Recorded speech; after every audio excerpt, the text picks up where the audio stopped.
आदित्य माथुर जी, राधे राधे महाराज जी, आपके चरणों में कोटि कोटि प्रणाम। महाराज जी, मेरा प्रश्न यह है कि जैसे आप बताते हैं कि नाम जप से ही सब हो जाएगा, परंतु नाम जप में हमारी रुचि कैसे उत्पन्न हो? ये कैसे हो पाएगा कि हृदय से नाम भजन न होए संग बिनु, भजन बिना नहीं प्रेम, छिनहु भजन न छाड़िए, धरिए या ध्रुनेम। यदि भजनानंदी संत महात्माओं का संग हो, सत्संग हो, तो हमें रोज उसकी महिमा सुनने को मिले। हमें तो अगर रोज आप यहाँ नहीं आ सकते तो मोबाइल से तो सुन ही सकते हैं ना। तो हमारे अंदर रुचि पैदा होगी, जो हम सुनते हैं वही मनन होता है। जो हमारी महत्व बुद्धि नाम में हो जाए, जैसे हम रास्ते में जा रहे हैं और 5 रुपया पड़ा है, केवल 5 रुपया, हमारी महत्व बुद्धि तो पैर रुक जाएंगे कि नहीं रुक जाए, मन रुक जाएगा कि नहीं रुक जाएगा। अच्छा, आप लांग के चले जाओ तो मन बार बार चिंतन करेगा कि नहीं करेगा, 5 रुपये का करेगा। और कहीं 500 का पड़ा है तो झुक के उठाने की इच्छा आ जाएगी। तो रुपये में महत्व बुद्धि है तो देखो हमारा मन उसमें लग गया। अगर हमारी मन की वृत्ति धन रूप मानकर भगवान के नाम में लग जाए कि परम धन राधा नाम आधार, भगवान के नाम के बड़ा बल कोई नहीं, भगवान के नाम से बड़ा कोई ज्ञान नहीं, भगवान के नाम से बड़ी कोई संपत्ति नहीं, भगवान के नाम से बढ़कर कोई साधना नहीं, भगवान के नाम से बढ़कर कोई पुण्य नहीं, भगवान के नाम से बढ़कर के कुछ नहीं। भगवान भी दूसरे नंबर पर है, पहले भगवान का नाम है। भगवान से बड़ा भगवान का नाम है। भगवान ने तो अवतार के समय कुछ को ही तारा, नाम ने तो करोड़ों को तारा, असंख्यों को तारा, और तारते रहेगा और तार रहा है। इसलिए हम जब सत्संग सुनते हैं और नाम की महिमा सुनते हैं तब हमारी नाम में रुचि बढ़ती है। इसीलिए प्रथम भगति संतन कर संगा, पहली भक्ति है संतों का संग करें और शास्त्रों का स्वाध्याय करें। जो नाम महिमा से भरे हुए शास्त्र हैं, श्रीमद् भागवत है, रामचरितमानस है, और नाम महिमा की छोटी छोटी पुस्तिकाएं गीता प्रेस से निकली हुई हैं, आप उनको ले लीजिए, उनको पढ़िए। तो नाम में जब हमारी महिमा वाली बुद्धि हो जाए तब हमारा नाम में रुचि बढ़ती है। अभी नाम महिमाशाली नहीं दिखाई दे रहा। जैसे हमें अच्छा भोजन मिला तो नाम छूट गया, कोई दोस्त मिला तो नाम छूट गया, कोई काम में लग गए तो नाम छूट गया, क्योंकि नाम में महत्व बुद्धि नहीं है। अगर नाम में महत्व बुद्धि हो तो दोस्त से बात करते हुए भी अंदर चलता रहेगा राधा राधा, बात भी करेंगे और बीच बीच में राधा राधा भी बोल रहे, लगेगा कब ये बात बंद करे यार, मेरा नाम छूट रहा है।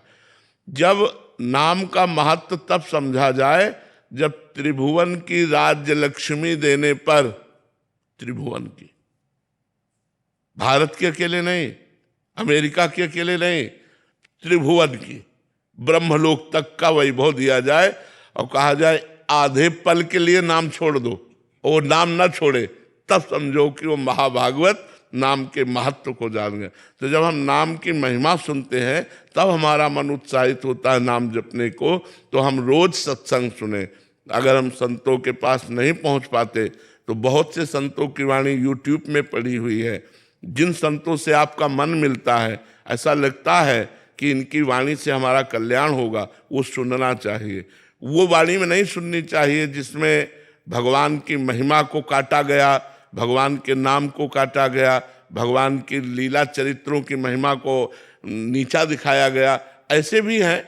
तत्व एक है, इसको कोई नकार नहीं सकता। वेद कहता है एको ब्रह्म द्वितीयो नास्ति, दूसरा नहीं है, एक है। वही अवसर पड़ा राम बन गया, वही अवसर पड़ा कृष्ण बन गया, वही अवसर पड़ा वाराह बन गया, वही अवसर पड़ा कच्छप बन गया, वही मत्स्य बन गया। वो विविध अवतार, वही ये सब अवतार धारण किए हुए। ये जो एक दूसरे की कटिंग करते हैं, एक दूसरे की निंदा करते हैं, ये घोर अज्ञानी है, ये नरकगामी है। कोई भी हो, हम उच्च स्वर से कह रहे, क्योंकि वेद जो कहता है वही सबके लिए माननीय है। परमात्मा एक है, उसके रूप अनेक हैं। अगर अपने ही परमात्मा की तुम मान्यता करके परमात्मा के दूसरे रूप की निंदा करते हो तो तुम नरकगामी होगे। तुम अपराधी हो, तुम्हें ज्ञान नहीं इस बात का। वही सब रूपों में विराजमान है, एक ब्रह्म ही है, वो अनेक रूपों में व्याप्त है। अनेक को एक में, एक को अनेक में जिसने देख लिया वही सच्चा ज्ञानी है। यो माम पश्यति सर्वत्र सर्वम च मयि पश्यति तस्याहम न प्रणश्यामि सच में न प्रणश्यति। जो सर्वत्र मुझको देखता है और मुझ में सबको देखता है, मैं कभी उससे बिलग नहीं रहता, भगवान ने कहा। तो ये जब तक सच्चा शास्त्रों का ज्ञान नहीं होता तो एक दूसरे की निंदा करते रहते हैं। तो हमको ये भी देखना है कि हमें सच्चे महात्माओं के प्रवचन सुनने हैं। सच्चे महात्माओं का लक्षण, जिनको धन की चाह नहीं है, जिनको मान की चाह नहीं है, जिनको स्त्री का आकर्षण नहीं है, जो एकमात्र भगवान में स्थित है, उनकी वाणी सुननी चाहिए। जो धन के लिए, मान के लिए, भोगों के लिए, तो जागतिक ही है, केवल भगवान की आड़ में अपनी वासनाओं का पोषण कर रहा है। वो किसी भी वेश में हो, कोई भी हो, इससे कोई मतलब नहीं।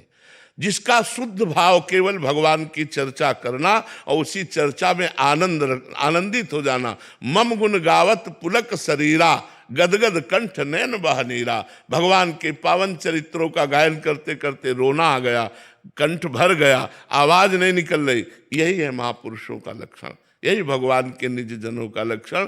तो भगवान के प्यारे संतों की वाणी सुनने से भगवान के नाम में हमारी रुचि होने लगती है।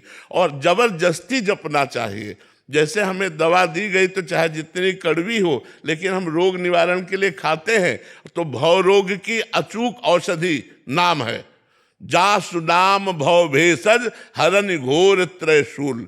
जिनका नाम दैहिक दैविक भौतिक तीनों तापों को मिटाकर आवागमन के चक्र से हमें उबार लेता है, वो भगवान का नाम भव रोग की अचूक औषधि है। जासु नाम भव भेषज, भेषज माने औषधि, भव माने संसार के आवागमन चक्र से मुक्त करने की औषधि है भगवान का नाम। खूब नाम